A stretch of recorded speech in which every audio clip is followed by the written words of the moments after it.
মাহফুজ আলম 2024 সালের গণঅভ্যুত্থানের অন্যতম আলোচিত মুখ, অন্তর্বর্তী সরকারের সাবেক উপদেষ্টা ডক্টর মোহাম্মদ ইউনূস, যাকে পরিচয় করিয়ে দিয়েছিলেন জুলাই অভ্যুত্থানের মাস্টার মাইন্ড হিসাবে।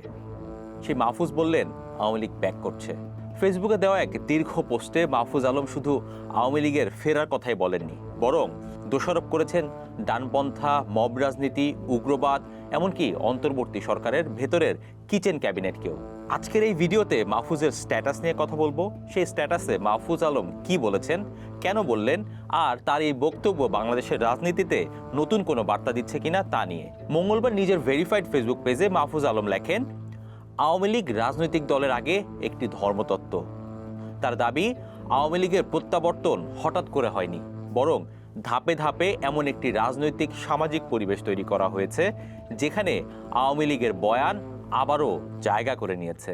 মাহফুজের ভাষায়, যেদিন আইনের শাসনের বদলে মবের শাসন জনপ্রিয় হয়ে উঠল, যেদিন উগ্রবাদীরা মাজারে হামলা করলো, যেদিন সংখ্যালঘুদের ওপর হামলায় অনেকে নীরব থাকলো, সেদিন থেকেই আওয়ামী লীগের ফেরত আসা শুরু হয়েছে।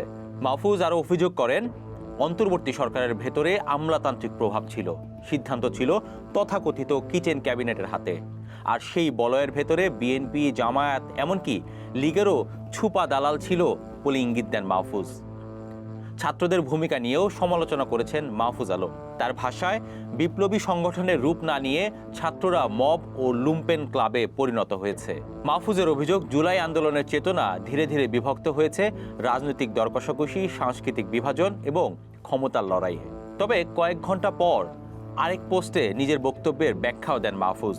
তিনি বলেন, এখন প্রয়োজন সব নিপীড়নের বিরুদ্ধে অবস্থান নেওয়া, সংখ্যালঘুদের নিরাপত্তা নিশ্চিত করা, জুলাই গণহত্যার বিচার দাবি করা এবং গণতান্ত্রিক প্রতিষ্ঠান গড়ে তোলা। একই সঙ্গে তিনি সতর্ক করে বলেন, জুলাই আন্দোলনকে কোনো একক মতাদর্শের দখলে যেতে দেওয়া যাবে না। একসময় যিনি ছিলেন ক্ষমতার কেন্দ্রে, এখন তিনিই বলছেন লীগ ফেরত আসবে। এটা কি শুধুই হতাশা, নাকি বাংলাদেশের নতুন রাজনৈতিক বাস্তবতার ইঙ্গিত? আপনার কাছে কি মনে হয়? কমেন্টে জানাতে ভুলবেন না।